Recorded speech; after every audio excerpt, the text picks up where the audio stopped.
अच्छा. मुळामध्ये सरकारने ही चूक पद्धत बंद झाली. एकूणच 36 जिल्ह्यांमध्ये प्रचंड मोठा संताप हा सर्व थरांवरती आहे. म्हणजे हा जी.आर. रद्द झाला तरी याचा अर्थ असा नाही की कंत्राटी कामगार पद्धत बंद झाली. मुळात जे संविधानाने दिले, रोजगार मिळत असेल तर कंत्राटी भरतीला विरोधच का? गुणवत्तेकडे कोण बघतंय? गुणवत्तेचा विषयच राहिलेला नाही. यांना फक्त धंदा करायचा आहे, पैसे कमवायचे आहे. ठेकेदार जे आहेत ते राजकीय पक्षांचे प्रत्येकाचे कार्यकर्ते आहेत. नमस्कार, मॅक्स महाराष्ट्रमध्ये मी कविता वाघ आपलं स्वागत करते. आज आपण कंत्राटी पद्धती या विषयाच्या अनुषंगाने चर्चा करणार आहोत. आज आपल्या सोबत आहे अर्थतज्ञ विश्वास उडगी सर.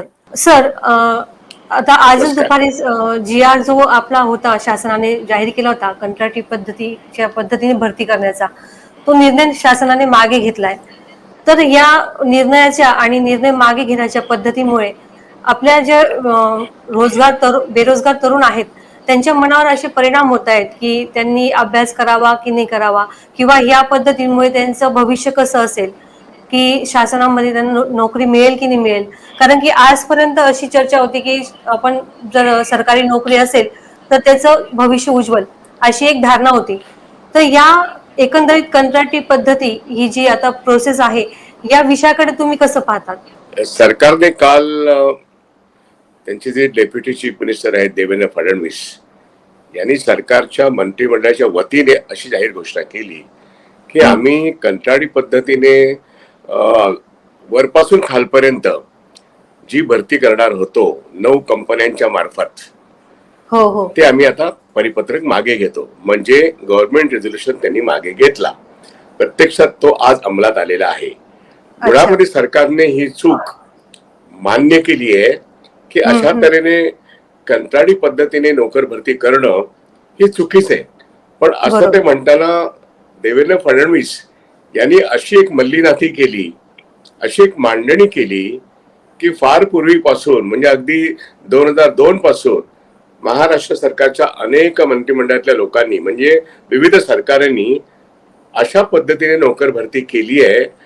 आणि त्यांचं हे पाप मी माझ्या अंगावर घेऊ इच्छित नाही, म्हणून मी गव्हर्नमेंट रेझोल्युशन रद्द करतो.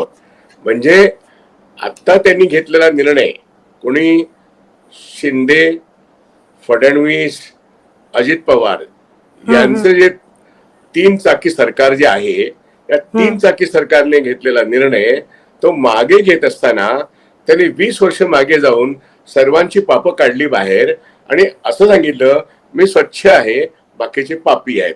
मुद्दा काय? मुद्दा असा आहे की सरकारने हा जी.आर. मागे घेतला, याचा अर्थ सरकारला ह्याची एक अशी प्रचंड मोठी अंतर्गत कुणकुण लागलेली आहे, जी अर्थातच त्यांची जे काही पोलीस डिपार्टमेंट आहे, त्यांचे इन्फॉर्मेशन ब्युरो आहे, त्यांच्या मार्फत ते माहिती येते. आणि त्या माहितीचं एक निश्चितपणे एकत्रितपणे केलं तर महाराष्ट्र सरकारच्या जी.आर. काढण्याच्या कृतीमुळे एकूणच 36 जिल्ह्यांमध्ये प्रचंड मोठा संताप हा सर्व थरांवरती आहे. तो तर बेरोजगार कामगारांमध्ये आहे, तो बेरोजगार सुशिक्षित तरुणांमध्ये आहे, आणि त्याचबरोबर जे 3 पक्ष आहेत मुख्य महाविकास आघाडीतले, त्यात शरद पवार, उद्धव ठाकरे, आदित्य ठाकरे हे तर आहेतच, काँग्रेसचे नाना पटोले आहेत. या 3ही पक्षांनी आपापल्या पदाधिकारी मंडळाची बैठक घेऊन सरकारच्या या जी.आर.चा प्रचंड प्रमाणात विरोध केला आणि जागोजागी मोठे मेळावे होऊ लागले. हा एक भाग. दुसरा भाग की जे दुसरे पक्ष आहेत, म्हणजे डावे पक्ष, कामगार संघटना, या आपापल्या पद्धतीने मोठ्या मोठ्या मोर्चांची तयारी करण्याचा निर्णय त्यांनी गेल्या 2-3 महिन्यात केलेला आहे. ऑलरेडी महाराष्ट्र सरकार नोकर भरती करतच नाहीये. ती नोकर भरती अनेक वर्ष होत नाहीये. म्हणजे उदाहरण द्यायचं झालं तर महाराष्ट्र सरकारमध्ये 4 ते 4.5 लाख पद रिकामी आहेत. आणि त्याच्या पार्श्वभूमीवरती लाड काय, दरेकर काय अशी लोक जेव्हा एक कंपन्या स्थापन करतात आणि स्वतःच राजकारणी असताना कंत्राटदार बनतात, अशा लोकांच्या 9 कंपन्यांना शिंदे सरकार एक ऑफिशियल एजन्सीचं स्वरूप देतं, याच कंपन्यांकडून भरती करण्याचा निर्णय करतं आणि तो विधिमंडळामध्ये पास करून घेऊन त्याचा जी आर काढतं ही अत्यंत संतापजनक गोष्ट. जेव्हा आता गेले 2-3 महिने राज्यामध्ये त्याच्या प्रतिक्रिया उमटतात की शरद पवारांनी स्पष्ट सांगितलं की ज्या वेळेस तुम्ही कंत्राटी भरती करता याचा अर्थ तुम्ही आरक्षणाचा प्रश्न कधीही पूर्ण करू शकणार नाहीत, कारण खासगीकरणामध्ये आरक्षण नाही आहे. म्हणजेच मराठा आरक्षणाचा प्रश्न, धनगर आरक्षणाचा प्रश्न, शेड्यूल कास्ट शेड्यूल ट्राईबच्या आरक्षणाचा प्रश्न हे सगळे मातीमोल होत आहेत. हे शरद पवारांनी सांगितलं, हे उद्धव ठाकरेंनी सांगितलं, हे तुमच्या आदित्य ठाकरे सांगितलं आणि नाना पटोलेंनी सांगितलं. याचा अर्थ आता जर निवडणुका झाल्या तर भारतीय जनता पक्ष, अजित पवार आणि शिंदे हे यांचे पक्ष भुईसपाट होतील अशा तऱ्हेची परिस्थिती आज महाराष्ट्रात आहे. म्हणून देवेंद्र फडणवीसला पुढे करून, मुख्यमंत्री नाही आले समोर, देवेंद्र फडणवीसला पुढे करून पूर्वीच्या सरकारचा पाप आहे असं सांगत त्यांनी हा जी आर मागे घेतला. कारण खालून एक जनक्षोभ उसळून उभा राहतोय आणि नवरात्रीनंतर दिवाळीपूर्वी एक मोठी प्रतिक्रिया उमटणार हे स्पष्ट होताना दिसल्यानंतर जी आर त्यांनी मागे घेतला. मुळात मुद्दा असा, या पूर्वीच्या सरकारने सुद्धा ती 4 लाख परत भरलेली नाहीये आणि केवळ सरकार नव्हे तर जिल्हाधिकारीची कार्यालय, म्युन्सिपाल्ट्या आणि सर्व म्युन्सिपाल्ट्या ह्याच्यामध्ये रिक्त पदं आहेत आणि कंत्राटी पद्धतीने भरण्याचं काम सगळीकडे चालू आहे. त्या सगळ्यांवरती आता हा जी आर रद्द झाल्यानंतर एक प्रश्न निर्माण होतोय की सरकार, म्युन्सिपाल्टी म्हणजे स्वायत्त ज्याला आपण म्हणतो सेल्फ गव्हर्नमेंट, जी घटनात्मक निर्माण झालेली असतात, यांना खाजगी किंवा कंत्राटी पद्धतीने पद भरता येणार नाहीत हा संविधानामधला नियम असून सुद्धा ते अशा तऱ्हेने भरत होते. या सर्वाविरुद्ध आता यांनी हा जी आर मागे घेतल्यानंतर कुठेतरी कामगारांच्या, बेरोजगारांच्या, सुशिक्षित बेरोजगारांच्या एक आकांक्षा निर्माण झाल्यात. आता नियमानुसार पदं भरली जातील आणि आपण ज्या परीक्षा पास होऊन बसलेलो आहोत तर आपल्याला कदाचित ह्या 4 लाख पदांवरती संधी मिळेल. बघूया ती संधी नाही मिळाली तर हे सरकार उलथून पडेल आणि नवीन आलेल्या सरकारला ही पदं भरावी लागतील अशी सध्याची परिस्थिती आहे. सरकार 10 पावलं मागे गेलंय, पण जाताना त्या आधीच्या सरकारला शिव्या देत देत मागे गेलंय अशी माझी प्रतिक्रिया आहे. बरोबर आहे सर. सर, नुकतीच आता शासनाने 75,000 भरती करणार होते, ही भरती सुद्धा याच पद्धतीने होणार होती, त्याविषयी आपण काय सांगणार? निश्चितच त्यांना ही भरती करता येणार नाही. हे 75,000 लोक भरती करणं हे त्यांनी असेंब्लीमध्ये जाहीर केलं आणि नंतर मगाशी मी जे सांगत होतो, हे 75,000 कुठून भरती करणार तर 9 एजन्सीज, कंपनी आहेत, मी नावं घेतली, प्रसाद लाड, दरेकर आणि सरकारमधले जे अनेक मंत्री आहेत यांनी स्थापन केलेल्या कंपन्या, म्हणजे आउटसोर्सिंग आणि कॉन्ट्रॅक्च्युलायझेशन जॉब्स करता त्यांनी कंपन्या स्थापन केल्या आणि सरकार स्वतःच्याच मंत्र्यांना, राजकीय नेत्यांना ही सरकार 75,000 लोकांची नोकर भरती करण्याचं कॉन्ट्रॅक्ट देणार. हे एक मोठं ज्याला म्हणतो आपण स्कॅम आहे, हा एक महाघोटाळा आहे.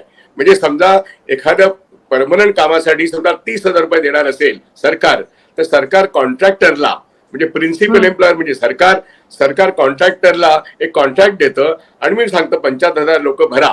आता 75,000 मध्ये 30,000 जर मी एरवी दिली असते सरकार म्हणून तर कॉन्ट्रॅक्टर किती देईल? 8 किंवा 10,000. वरचे 20,000 कोण खातं?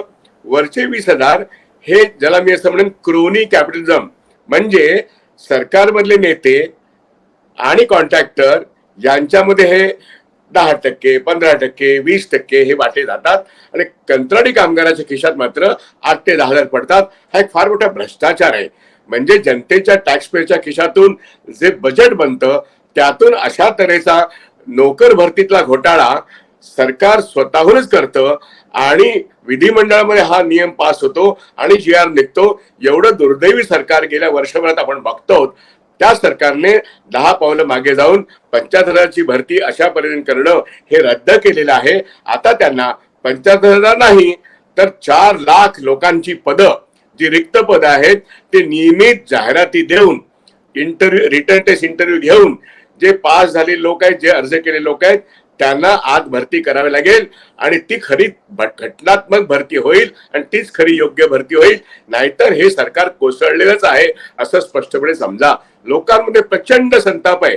शरद पवार साहेब, उद्धव ठाकरे साहेब आणि नाना पटोले यांनी तर तोफच दागली या सरकारच्या विरोधात आणि ते योग्य केलंय आणि कामगार संघटना संपाच्या तयारीत आहेत. अशा तऱ्हेची ही परिस्थिती आहे.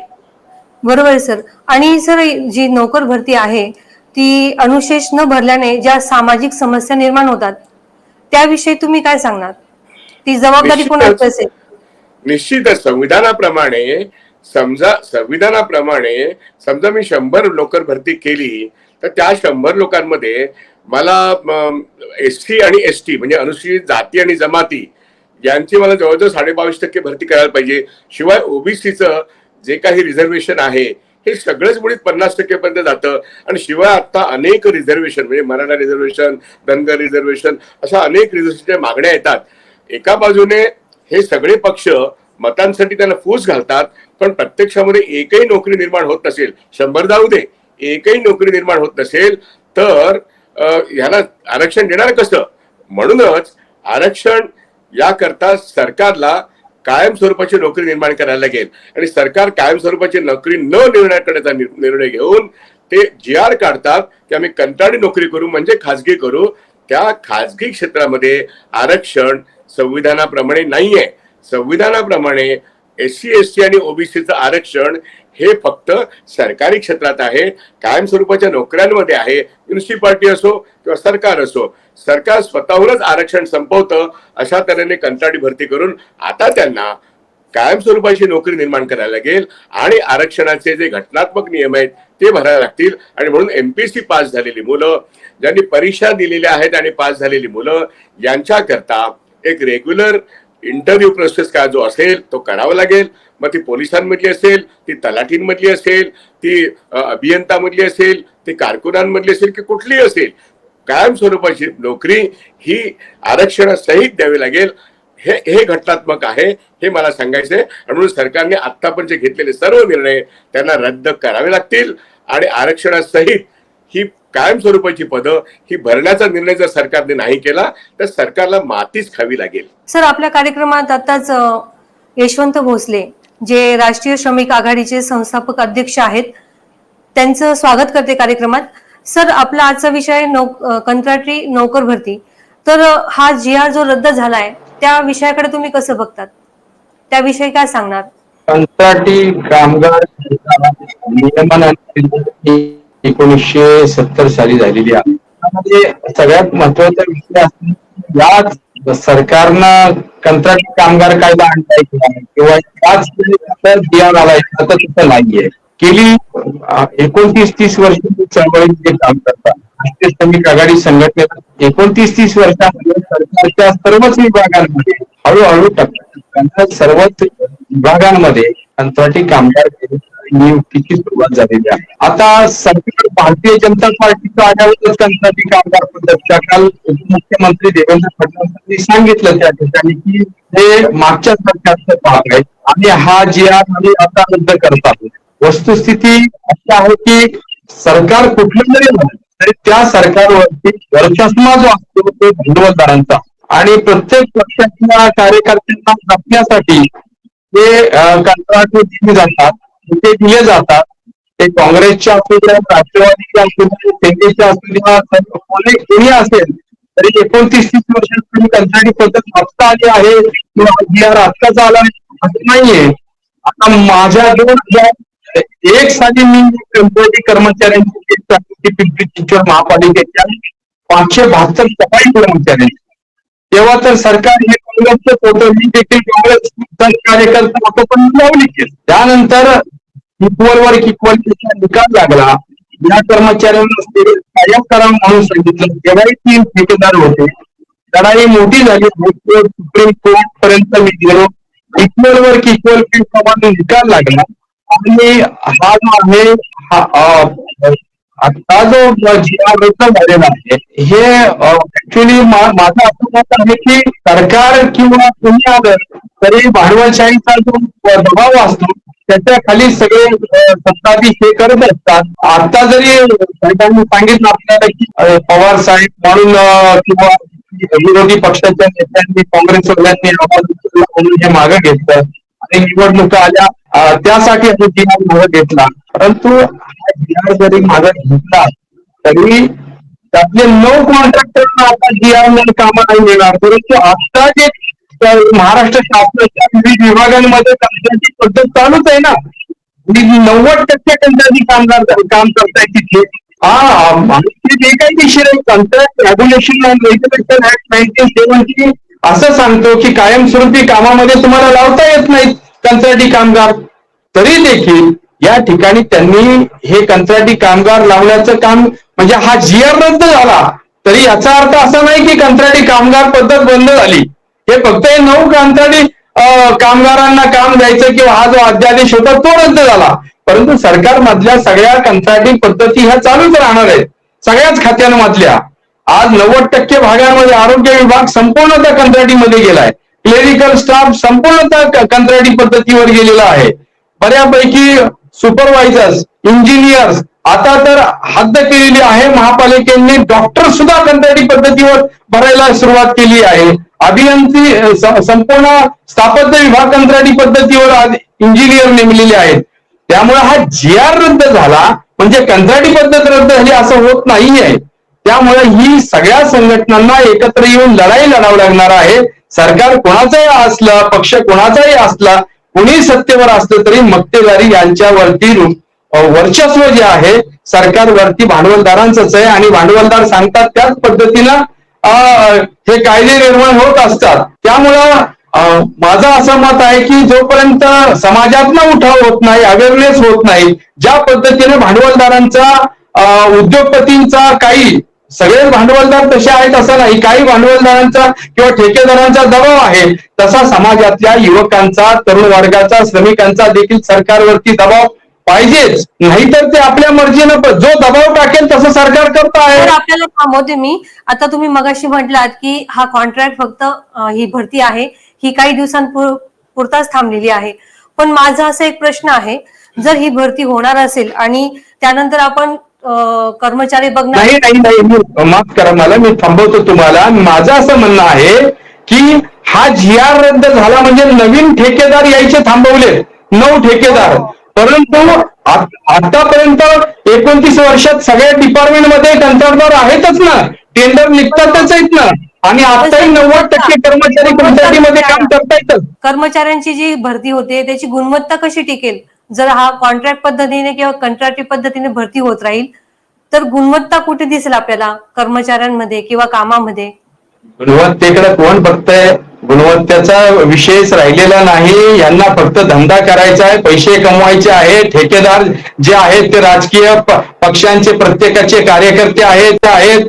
हा खूप मोठा, जसं साहेबांनी तशाच पद्धतीचं ज्याला त्याला जो सत्तेवर येईल ठेकेदार त्याचे कार्यकर्ते जपतो आणि त्यामुळं शिस्त पूर्वी असं म्हणायचं परमनंट झाल्यानंतर तो जावई होतो, काम करत नाही. परंतु आम्ही डोळ्यानं पाहिलेली आहे, एकदा परमनंट झाल्यानंतर त्याला वाटतं माझी परमनंट नोकरी आहे, जर मी चुकीचं काम केलं तर माझी नोकरी जाईल, ही भीती होती.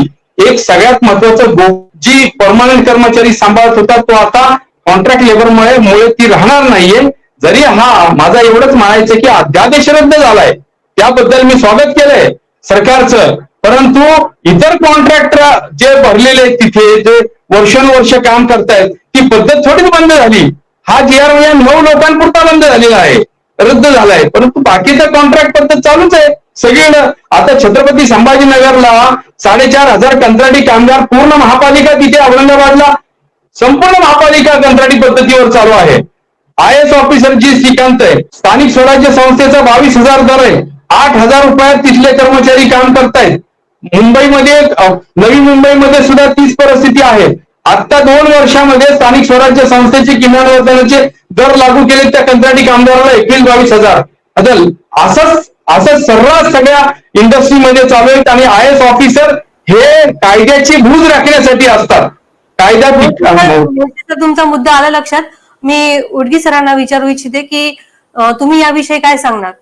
गुणवत्ता याविषयी आपण काय बोलणार? आता आपले जे सहकारी सांगतात तेही म्हणणं बरोबर आहे की 9 कॉन्ट्रॅक्टर कंपन्यांना आता काम मिळणार नाही आणि त्यांनी जो मुद्दा उपस्थित केला त्याचं थोडं मी आणखी स्पष्टीकरण देतो की एकूण कंत्राटी पद्धत जी आहे सरकारी नोकऱ्यांमध्ये ही साधारणपणे गेली 20-30 वर्ष आहे आणि मुळामध्ये ही कंत्राटी पद्धत रद्द होणं ही समाजाची गरज आहे असा त्यांचा मुद्दा आहे आणि तो बरोबर आहे. आणि म्हणून त्यांचं म्हणणं असं आहे की आतापर्यंत जे काही अनेक खात्यांमध्ये मग प्राध्यापक असतील, इंजिनियर असतील, डॉक्टर असतील, ह्या सर्वांच्या जो खातं जे कॉन्ट्रॅक्टवरती आहेत यांना सुद्धा कायम स्वरूपाच्या नोकऱ्या मिळणं आणि मग गुणवत्तावर आधारित जे काही अनेक फायदे मिळतात ते सरकारी नोकऱ्यांमध्ये असतात, ते आता कंत्राटी पद्धतीमध्ये नसतं.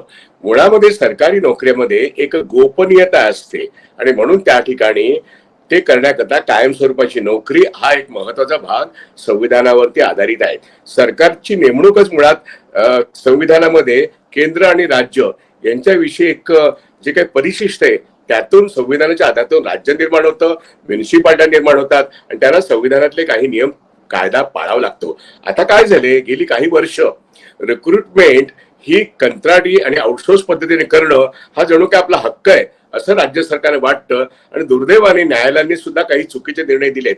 पण मुख्यतः 1970चा कॉन्ट्रॅक्ट एबॉल्युशन त्याच्यामध्ये दुसरा एक भाग आहे रेग्युलेशन या मुद्द्यावरती आता लोक जागरूक व्हायला लागलेत. कामगार संघटना, राजकीय पक्ष निदान बोलायला लागलेत. त्यामुळे कंत्राटी कामगार जो येतो तो कधीतरी कायम स्वरूपात होतो किंवा नाही हा खरा त्यातला एक मुद्दा आहे.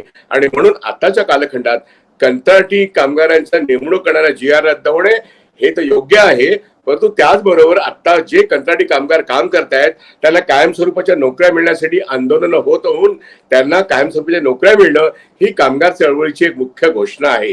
आणि म्हणून त्या दृष्टीने कॉन्ट्रॅक्ट लेबर ऍक्ट मध्ये जो अबॉलिशनचा भाग आहे आणि रेग्युलेशनचा भाग आहे, तर रेग्युलेशन म्हणजे कंत्राटी कामगारांना सेवेत कायम स्वरूपात आणणं ही गोष्ट आता जो कोणी सरकारवरती येईल त्याला निवडून देताना कंत्राटी कामगार आणि कामगार संघटना आणि जनसंघटना आणि राजकीय पक्ष यांना सांगावं लागेल की आम्ही कंत्राटी कामगारांना सेवेत कायम करू आणि कंत्राटी कामगारांच्या एकजुटीने हे सांगायला लागेल आम्हाला नाही केलं तर तुम्हाला मत मिळणार नाही. अशा तऱ्हेचं जनमताचं दडपण ज्यावेळेस सरकारवरती निर्माण होईल तेव्हाच फक्त सरकार आता जसं नमलं तसं याही पुढे नमेल. आणि म्हणून लोकांनी आपल्या हातातलं एक रोजगार मिळत असेल तर कंत्राटी भरतीला विरोधच दोघांना हा प्रश्न आहे की रोजगार मिळणार असेल तर कंत्राटी भरतीला विरोध का? कंत्राटी भरती म्हणजे शोषण व्यवस्था आहे. मुळात शोषण व्यवस्थेला विरोध आहे. मला जर 30,000 रुपयाचा पगार मिळणार असेल सरकारकडून तर कंत्राटदाराकडून त्याच कामासाठी मला 8 किंवा 10,000 मिळतात. मधला माल कोण खातं हे मी समजावून सांगण्याचा प्रयत्न करा. शेवटी टॅक्स पेअरच्या खिशातूनच बजेट बनतं आणि त्यातून ही जी काही प्रिन्सिपल एम्प्लॉयर हा सरकार आहे आणि मधला कंत्राटदार जो आहे त्याला जे मिळणार आहे त्याच्यानंतर मला कामगार म्हणून 8 ते 10,000 मिळतात आणि मला सुपरएन्युएशन बेनिफिट मिळणार नाही, पेन्शन ग्रॅच्युइटी मिळणार नाही वगैरे वगैरे. ही शोषण व्यवस्था मुळातच कंत्राटी पद्धती ही चुकीची आहे आणि या चुकीच्या पद्धतीकडे आता वेगाने सगळी सरकार चालली आहेत. हे थांबलं पाहिजे. नाही थांबणार असेल तर लोक सरकार उलथून लावतील आणि म्हणूनच देवेंद्र फडणवीस येऊन सांगायला लागलं की मी GR रद्द करतो कारण लोकांमध्ये प्रचंड मोठा असंतोष आहे. पोलिसांमधली भरती कंत्राटी, आर्मी मधली भरती कंत्राटी, नाही चालणार. हे नाही चालणार. सरांना विचारू इच्छिते की कंत्राटी भरतीला विरोध का? जर भरती होणारच असेल तर आपण काय आपलं मत? मी याच्याबद्दलचं एक मत आपल्या समोर मांडतो.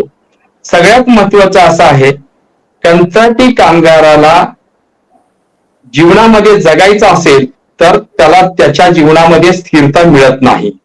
परमनंट नोकरी असेल तर सगळ्यात महत्वाचं त्याला लॉंग टर्मचं एक तर पेमेंटची स्लिप मिळते, नोकरीची हमी असते.